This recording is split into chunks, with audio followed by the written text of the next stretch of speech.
Hello guys, this is Judd Questions. I wanted to make this video about determining the cost of a spell or an ability. We've been getting this kind of question a lot in the Discord server I'm in, so I wanted to use this as a broad stroke to cover a majority of the questions that would be asked in there. Alright, so to determine the cost of a spell or ability, I have four categories in here. The first is going to be the base cost or an alternate cost. The second is going to be cost increases or taxes. The third will be cost reductions and discounts. And then last we consider Trinisphere. And after calculating all of this, we get the total amount of mana you have to pay to cast a spell. Alright, so let's cover the first category, which is the base cost or an alternate cost. Most of the time, it's just gonna be what's printed in the upper left corner for a spell. So, Fist of Suns is only gonna cost 3 mana to cast. So, in most cases, I just put it on the stack, pay 3 mana of any color I want, and the spell will go on the stack and hopefully resolve. Now that's only for the base cost. We also have things like alternate costs. First of Sun's own ability says you may pay red, white, blue, black, red, green, rather than pay the mana cost for spells that you cast. So it kind of gives you an alternative way to cast your spells. So instead of casting it normally for 3 mana, you can just pay this instead. And there are also abilities like Flashback that are an alternative cost. You may For this specific ability, you may cast it from your graveyard by paying the green mana instead of paying the one in the red.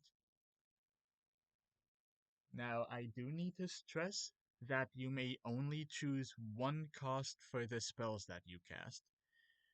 That means you may only choose your base cost, or you may choose one alternative cost that it gives you. No combining any sort of costs that are in this category. There are lots of other things that apply to being in the base cost and alternate cost category, like Cascade and Suspend, but if I need to cover them in a future video, then I will gladly do so. Now, the second category I want to cover is cost increases or taxes. They are abilities or effects that make spells more expensive to cast, generally.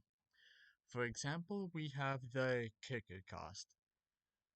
It says I may pay an additional 4 mana as I cast this spell. So if I do decide to cast it for its kicker cost, I have to add it to whatever base cost or alternate cost that I have. So in this case, it would be 2 under blue plus the 4. So in total, I would have to pay the 6 in the blue to cast it. There are also additional costs like the one on Thrill of Possibility. It says as an additional cost to cast the spell, discard it. So that's kind of like one of those weird things where you have to do an additional thing besides pay mana in order to cast it. So weird alternate costs like the ones on Cascade and Suspend, if they somehow had the requirement to discard a card or sacrifice a creature or do something else, then you still have to discard or sacrifice the creature while paying 0 mana. So that can get really weird with things that say casted without paying its mana cost. You still have to do the whole discarding shenanigans. And another really popular cost increase or tax that I want to briefly mention is commander tax, which basically says if you're casting your commander from your command zone, you have to pay 2 extra mana for each time you're casting it from there.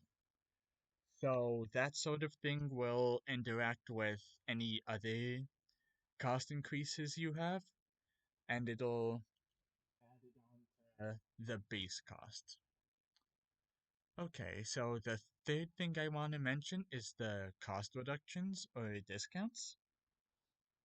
They are basically things that say this spell costs something less to cast, and a majority of the cost reductions will do that, such as Goblin Analchomancer and Goblin Electromancer. They both respectively say certain types of spells cost 1 less to cast. And then we have Colony Hydra's ability that says it costs green less to cast for each green creature you control. It essentially takes that away from the mana cost. So I do want to briefly mention in the cost reductions that saying it costs 1 less to cast will not take away any colored requirements. For example, if you have both of these on the battlefield and Thrill of Possibility would cost 2 less to cast, but it's not gonna get rid of the red mana on the top. So you still have to pay the red mana, and in this case, you still have to discard a card in order to cast it with these two on the field. And then you also have colored mana getting rid of the generic mana in the cost. So if somehow this gains any taxes on it, like from Spear of Resistance, and you have enough green creatures to eliminate all of the greens, you can have the green. You can have its ability get rid of the extra generic mana that you need to cast this spell.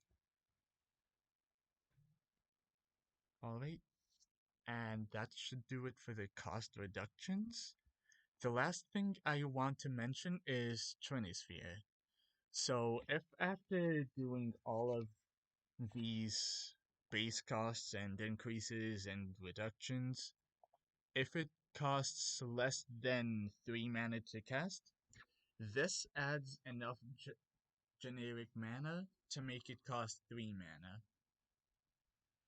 So for example, if I'm casting Ancient Grudge, it's a 1 and a red, and if someone has Trinisphere, it's Trinisphere is gonna bump it up to 3 mana, so I have to pay 2 and a red to cast it. Okay, so that's basically it with the 4 categories. Now, the thing you should remember most is these 4 categories and how to determine the cost from there. So you're always gonna start with the base cost or an alternate cost, only using one cost to begin with. Then you add any cost increases or taxes mentioned above. Then you subtract the mana cost by whatever these guys will reduce it by. And then after all of that, you see Trinisphere's effect if it's on the battlefield. And then you get your total amount of mana that you need to cast it for. So I'm going to show a brief example. Just gonna get rid of most of these guys. And I'm going to say that I control all of these, and I want to cast Maelstrom Wanderer. Ooh, okay. I did not realize.